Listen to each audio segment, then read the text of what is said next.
সিংহ রাশি এই সপ্তাহটি আপনাদের জন্য মোটের ওপর ভালো যেতে চলেছে। যদি আপনারা বলেন যে আপনারা কোনো চাকরি বা ইন্টারভিউ দিতে যাবেন, তার জন্য কিন্তু এই সপ্তাহটি ভালো। আপনি ইন্টারভিউ দিতে যান, নতুন চাকরি পাওয়ার সম্ভাবনা রয়েছে। ভালো সৃষ্টিশীল কাজের জন্য আপনার এই সপ্তাহটি ভালো। যদি বাড়িতে কোনো শুভ অনুষ্ঠানের আয়োজন হয়, সেক্ষেত্রে কিন্তু আপনি অংশগ্রহণ করতে পারেন। আপনার অফিস মানে যেখানে চাকরি করেন, সেখানে কিন্তু চেষ্টা করুন আপনার কলিগদের সঙ্গে ভালো সম্পর্ক বজায় রাখার। দেখতে পাবেন আপনি কিন্তু চাকরিতে পদোন্নতি করতে পারছেন। এই সপ্তাহে প্রমোশনের একটা যোগ রয়েছে চাকরি ক্ষেত্রে। যদি আপনি আপনার নিজের কর্মদক্ষতা দেখিয়ে প্রমোশন আদায় করতে পারেন, সেটার জন্য খুবই ভালো। এই সপ্তাহে সেরকম যোগ রয়েছে।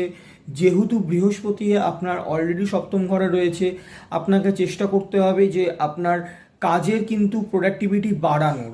প্রোডাক্টিভিটি যত আপনি বাড়াবেন, তত আপনার কাজের জায়গায় কিন্তু আপনি অনেক উন্নতি করবেন। ব্যবসায়িক ক্ষেত্রেও অনেক নতুন দিক রয়েছে, আপনি কিন্তু অনেক কিছু করতে পারেন। আপনি চেষ্টা করতে পারেন, আপনার মধ্যে চেষ্টা অনেক বেশি রয়েছে এবং আপনি এমন একজন ব্যক্তি যিনি সফল না হলে ছাড়েন না। তাই সফলতা অর্জন করতে আপনাকে আরও বেশি চেষ্টা করতে হবে। পয়সার দিক থেকে এই সপ্তাহে খুব একটা প্রবলেম দেখা যাচ্ছে না। পয়সা আপনার আসতে থাকবে, পয়সা আপনার ইনকাম হতে থাকবে, পয়সার দিক থেকে আপনি ঠিকঠাক থাকবেন। কিন্তু চেষ্টা করুন খুব একটা ধার না দেওয়ার, কারণ এই সপ্তাহে যদি আপনি কাউকে ধার দেন, সেটা কিন্তু ফেরত পাওয়ার সম্ভাবনা খুব কম। ঠিক আছে?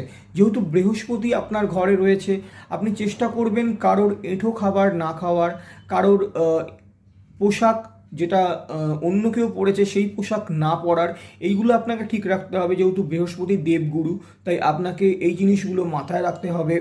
বাকি আপনার খাওয়া দাওয়ার দিকে দেখতে গেলে, আপনাকে ভালোভাবে ভালো স্বাস্থ্য রাখতে গেলে আপনার আপনার খাবার দাবারে অনেক কিছু নিয়ম চেঞ্জ করতে হবে। যেরকম টাইমে খাওয়া, যেটা আপনি অনেক সিংহ রাশির লোকেরা করে থাকেন না। টাইমে খাওয়া বা ঠিকঠাক সময়ে খাওয়া দাওয়া করা, জাঙ্ক ফুড খুব কম খাওয়া, এইগুলো আপনাকে কিন্তু করতে হবে।